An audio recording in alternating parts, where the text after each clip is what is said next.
السلام علیکم ورحمۃ اللہ وبرکاتہ۔ جو لوگ پڑھنے اور پڑھانے کے کام کرتے ہیں ان کو چاہیے کہ ان کے اور اللہ کے درمیان کچھ نہ کچھ نیک اور چھپی ہوئی اعمال کا ذخیرہ موجود ہو،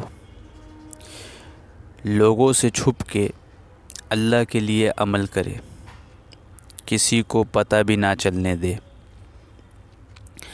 ہمارے اکابر ایسا ہی کرتے تھے۔ زندگی میں کتنے اعمال ایسے کرتے تھے جو اللہ کے سوا کوئی نہیں جانتا تھا، اللہ کی رضا کے لیے کرتے تھے۔ نیک لوگ اپنی نیکیاں چھپاتے ہیں، جس طرح ہم لوگ دوسروں سے اپنی گناہوں کو چھپاتے ہیں، اسی طرح نیک لوگ دوسروں سے اپنی نیکیاں چھپاتے ہیں، اس لیے کہ انہیں نیکیوں کا اجر اللہ سے چاہیے، دنیا کی واہ واہ سے ان کا کوئی سروکار نہیں ہوتا۔ آج کے پڑھنے پڑھانے والے کو اس پیمانے میں اپنے آپ کو تول کر دیکھنا چاہیے، کیا کوئی ایسا عمل ہے جو خالص اللہ کے لیے کیا ہو، کسی کو پتہ ہی نہ ہو۔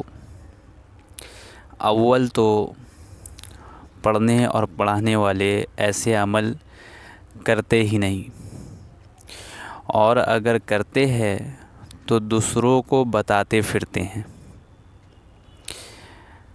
ذہنوں میں بس یہ بات بیٹھی ہوئی ہوتی ہے پڑھنے پڑھانے والوں کی کہ ہم جو پڑھنے پڑھانے کا کام کرتے ہیں، بس اس کے علاوہ نہ ہمیں کسی عمل کی ضرورت ہے اور نہ ہمارے پاس اتنا وقت ہے۔ ان سے پوچھا جائے، صحابہ کرام، محدثین، فقہاء، اہل اللہ، یہ سارا دن کاروبار کرتے تھے، جو ان کو رات کو اٹھ کر تہجد پڑھنے کی ضرورت پیش آتی تھی، وہ لوگ بھی دن رات پڑھنے اور پڑھانے کا کام کرتے تھے۔ پڑھنے اور پڑھانے میں ان کا دن رات گزرتا تھا، اس کے باوجود وہ لوگ رات کو اٹھ کر اللہ کے سامنے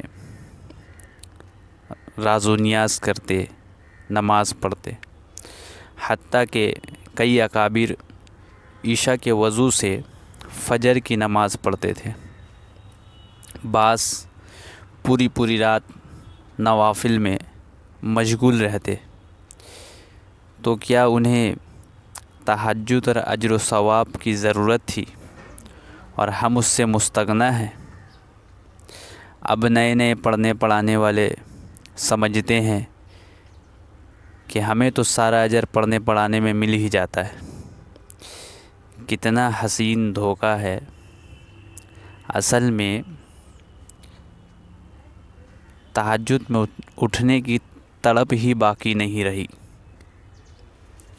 تہجد کے بغیر اللہ کے قرب کو حاصل کرنا مشکل ہے۔ کچھ لوگ کہتے ہیں مصروفیت اور تھکاوٹ کی وجہ سے ہم سے تہجد میں اٹھا نہیں جاتا۔ ٹھیک ہے، یہ ان کی سوچ ہے، مگر کسی کا سوچ یہ بھی تو ہو سکتا ہے کہ اللہ تعالیٰ اس وقت تیرا شکل دیکھنا پسند ہی نہیں کرتے۔ اصل میں ہم اہمیت نہیں دیتے۔ اپنی اکابر کی زندگیوں کو دیکھا کرے کہ وہ زندگی کے ایک لمحہ کی قدر کر کے کس طرح عبادات کے شوقین ہوا کرتے تھے۔ امام ابو یوسف رحمۃ اللہ علیہ وقت کے چیف جسٹس تھے، عالم اسلام کے اپنے زمانے میں سب سے بڑے قاضی تھے۔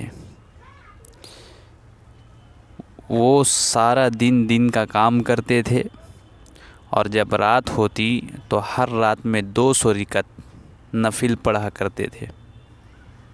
اتنے مصروف بندے اور رات میں اتنی اللہ کی عبادت کرتے تھے۔ امام شافعی رحمۃ اللہ علیہ فرمایا کرتے تھے، اگر تم نفس کو حق میں مشغول نہیں کرو گے تو نفس تمہیں باطل میں مشغول کر دے گا۔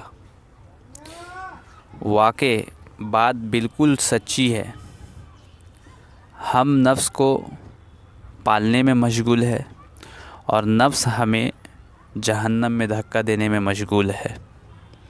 ہم علم تو حاصل کر لیتے ہیں مگر اس پر عمل زیادہ نہیں کرتے، مگر عمل پر اتنی کوشش نہیں کرتے۔ یہ آج کے دور کی عام خامی ہے۔ حافظ ابن حجر رحمۃ اللہ علیہ فرماتے تھے، میں حدیث لکھتا تھا، جب میرا قلم ٹوٹ جاتا تو میں اسے نئے سرے سے بنانے لگتا تو میں فوراً تیسرا کلمہ پڑھنا شروع کر دیتا۔ یوں میرا قلم بنانے کا وقت بھی اللہ کے ذکر سے خالی نہیں گزرتا تھا۔